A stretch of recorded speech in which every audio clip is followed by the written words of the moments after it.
ముఖ్యంగా ఇంటింటికి వెళ్ళి డోర్ టు డోర్ వెళ్ళి చెప్పాలి 30వ తారీఖే పెన్షన్స్ ఇస్తున్నాము మార్నింగ్ 5:30 నుంచి అనే విషయం. వాళ్ళు అవైలబుల్ ఉంటారు, మీ పెన్షన్ డిస్ట్రిబ్యూషన్ వెరీ ఈజీ అవుతుంది.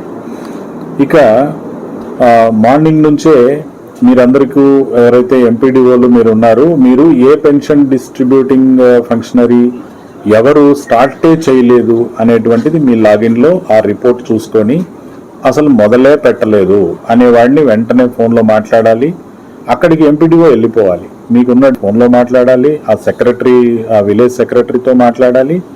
MPDO should also go there, ఎందుకు పంచడం లేదు అనేది ఒక ఫస్ట్ రిపోర్ట్ తీసుకుంటాం.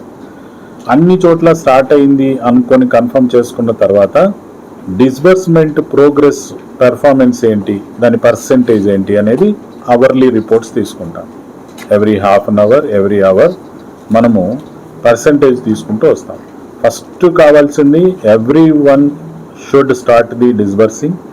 సెకండ్ పెర్ఫార్మెన్స్, వాళ్ళు పర్సెంటేజ్ వాళ్ళు డిస్ట్రిక్ట్ పర్సెంటేజ్కి ఈక్వల్గా లేదా స్టేట్ పర్సెంటేజ్కి ఈక్వల్గా పంచుకుంటూ వెళ్ళాలి.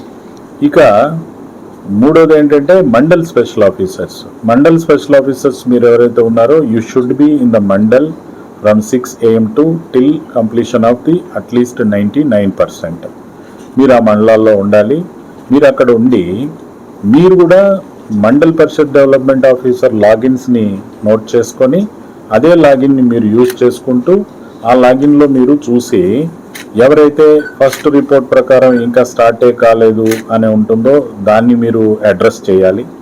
సెకండ్ ప్రోగ్రెస్ అనేది అవర్లీ హాఫ్ అవర్లీ చూసుకుంటూ దాన్ని కూడా మీరు వెనకబడిపోయిన వాళ్ళు ఎవరు ఉన్నారని ఐడెంటిఫై చేసి ఎందుకు వెనకబడ్డారు అని చెప్పి ముందు ఎంపీడీఓ ద్వారా తెలుసుకోవాలి. అవసరమైతే మీరు కూడా అక్కడికి వెళ్ళి ఆ కన్సర్న్డ్ ఎంప్లాయీ దగ్గర ఆయన కూర్చొని ఎందుకు వాడు పంచలేకపోయాడో ఆ విషయం ఎక్కడ ఉందో రిజల్యూట్ 99.99 ఆ పర్సెంటేజ్కి పంచిన తర్వాత రిమైనింగ్ డబ్బులు ఏ ఉన్నా కూడా ఎంపీడీఓలు ఆఫీస్లోనే ఉండి ఈ ఫంక్షనరీస్ దగ్గర నుంచి వాటన్నిటిని రెమిట్ బ్యాక్ చేయించుకోవాలి.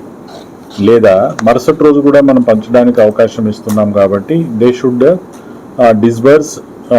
సండే రోజు చేయాలంటే సండే చేయండి, లేదు సండే హాలిడే తీసుకోవాలనుకుంటే ఆ మిగిలిన ఒకటి అలా ఉంటే మండే మీరు చేసుకోవాలి.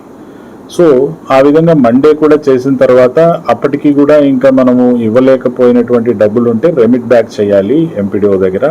ఇవన్నీ అకౌంటింగ్ ఫార్ అవ్వాలి. అకౌంటింగ్ ఫార్ అయ్యి నాకు పీడీడీఆర్డీఏ రిపోర్ట్ ఇవ్వాలి. మనం ఇంత పర్సెంటేజ్ పంచాం, ఇంత అమౌంట్ మనకు అన్డిస్బర్స్డ్ ఉన్నింది.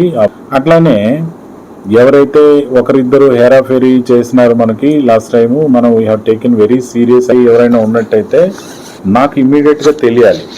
అది ఏ ఫంక్షనరీ అలాంటి మిస్అప్రాపరేషన్ చేసినా డిఆర్డిఏ పీడీకి తెలియాలి, ఎంపీడీఓ దగ్గర నుంచి మండల్ స్పెషల్ ఆఫీసర్ తెలియాలి. The concern mandal special officer is responsible to communicate to me immediately. So ఇది కూడా మీరు జాగ్రత్తగా చూసుకోవాలి.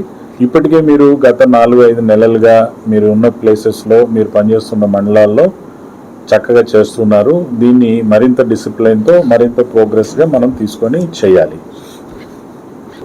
అది కలెక్టర్ ఛాంబర్ పక్కనే కూర్చొని వాళ్ళందరూ కూడా పొద్దున్న నుంచి ఎవ్రీథింగ్ వాచింగ్ చేయడం, మానిటరింగ్ చేయడం జరుగుతూ ఉంది. అక్కడ ఎవరు స్టార్ట్ చేయలేదో మాకు ఇన్ఫర్మేషన్ ఉంటుంది, ఎవరు లో పెర్ఫామ్ ఉన్నారో మాకు ఇన్ఫర్మేషన్ ఉంటుంది. అండ్ ఆ టైంలో ఆ ఆఫీసర్స్తో మాట్లాడినప్పుడు ఎంఎస్ఓ అక్కడికి వెళ్ళాడా లేదా నాకు అర్థమవుతుంది. అండ్ ఎంపీడీఓ పొద్దున్నే లేసి ఎంసీ అండ్ ఎంపీడీఓ చూసుకుంటున్నారా లేదా, కళ్ళు మూసుకొని ఉన్నారా కూడా అర్థమవుతుంది. కాబట్టి చక్కగా చేయండి, ఎటువంటి ప్రాబ్లం లేకుండా. ఆల్రెడీ మనం 5th మంత్లోకి వెళ్ళిపోతున్నాం. ఇంక ఇది ఆటో పైలట్ మోడ్లో వెళ్ళిపోవాలి. ప్రతిసారి కూడా మనం దాని గురించి డీప్గా వెళ్ళనక్కర్లేకుండా. ఇప్పుడు ఎవరికైనా డౌట్స్ ఉన్నట్టయితే ఎనీ ఎంపీడీఓ ఆర్ ఎంఎస్ఓ వాళ్ళందరికీ ఇది మీరు ప్రెస్ మీట్ పెట్టి ప్రెస్ నోట్ పెట్టండి,